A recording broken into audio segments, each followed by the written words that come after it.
আসসালামু আলাইকুম সবাইকে, ঈদ মুবারক। আজকের দিনটা সবাই খুব সুন্দরভাবে কাটাও, আনন্দের সঙ্গে কাটাও। আর অবশ্য তোমরা কমেন্ট করো, সালামের উত্তরটা অবশ্যই দিও। সকাল সকাল আগে গরুগুলোকে স্নান করানো হচ্ছে। তো এখন সাবান মাখানো হচ্ছে, সাবান শ্যাম্পু দুটোই মাখানো হচ্ছে, কারণ দুজনকেই স্নান করাচ্ছে। স্নান করানোর পরে কিন্তু ওদের মিষ্টি মুখ করানো হলো। মিষ্টি মুখটা মানে দিদিকে খাওয়ানো হয়েছে, কারণ জবাই করার আগে মিষ্টি মুখ করতে হয়। তো যাই হোক, এখানে কিন্তু জবাই করার জন্য অনেকজনই এসে গেছে।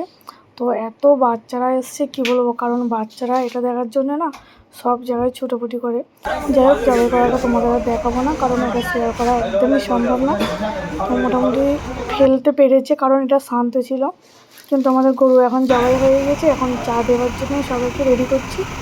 কারণ অনেক কষ্ট করছে না, কারণ দুটো গরু বলে অনেক লোক লেগেছে, মানে অনেক কটা লোক লেগেছে, তোমাদেরও দেখাচ্ছি। তো তাদেরকে সবাইকে একটু চা খাওয়ানো হলো। তো চা খাওয়ার পর এসে দেখলাম বাবা অলরেডি একটা ছাড়ানো হয়ে গিয়েছে। তো মাংসগুলো কিন্তু হেভি হয়েছে, দারুণ। ভেবেছিলাম কীরকম মাংস হবে না হবে, কিন্তু মাংসগুলো দারুণ হয়েছে। তারপর অনেকটা কাটাকুটির পর আবার আমি এখানে চলে এসেছি সেমই নিয়ে যাওয়ার জন্য, কারণ এতগুলো লোক রয়েছে, কিন্তু সবাইকেই সেমই খাওয়ানো হওয়ার জন্য অনেকেই রান্না করা হয়েছে। তো আমি এখন রেডি করছি। ঈদের দিনে সেমই রান্নার কিন্তু দারুণ টেস্ট হয়, আলাদা রকম টেস্ট। তো আমি এখন রেডি করে নিয়ে চলে গেলাম। তারপর যা গরম, এত গরম আজকে সত্যি অনেক গরম।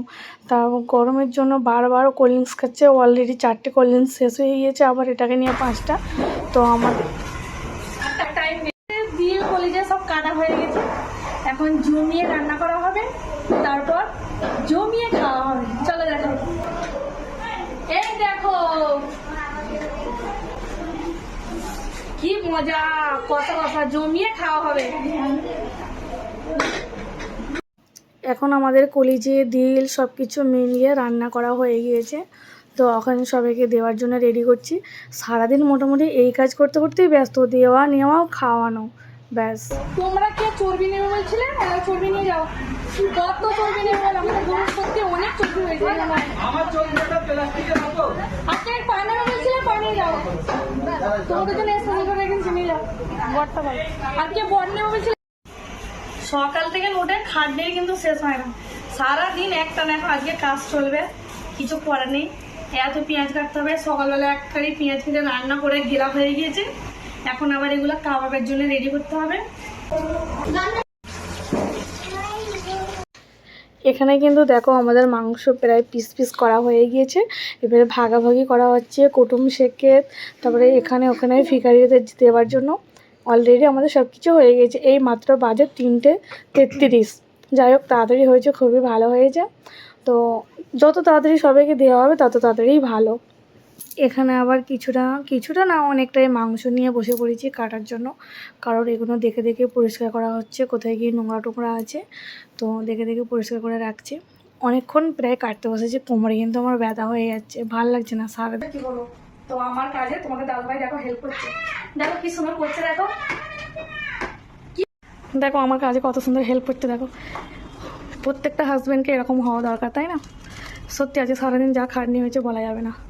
উনি একটু করুক, আমি একটু করুক, দুজনে মিলে আমরা করছি, কারণ সারবো না দিলে দাগ বলা যাবে না। দেখো, তার উপরে বেশি কষ্ট হয়েছে, যা পচা গরম, এত পচা গরমের জন্য শরীর একদম অসুস্থ হয়ে গিয়েছে, মানে কি বলবো। দেখো তোমাদের দাদাভাই মনে হচ্ছে পুরো স্নান করে ফেলেছে। মোটামুটি এখন সব কাজই কমপ্লিট হয়ে গিয়েছে, এখন খালি আরেকবার স্নান করবো, স্নান করার পরে আবার কাবাব বানাতে হবে। কি গো, আবার এগুলো কি হবে?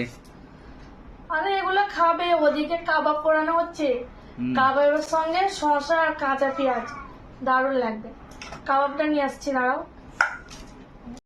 আবার সন্ধ্যাবেলায় স্নান টান করে আমি এমনি নর্মাল ড্রেস পরে নিয়েছি, কারণ এই গরমে আরও ভালো লাগছে না, সারাদিন নতুন জামা পরে কিন্তু অসুস্থ লাগছিল।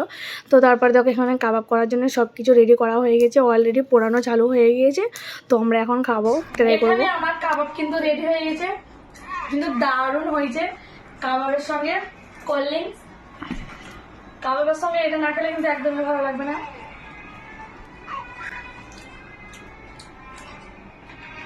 কেমন হয়েছে বললে না? ভালো, ঝাল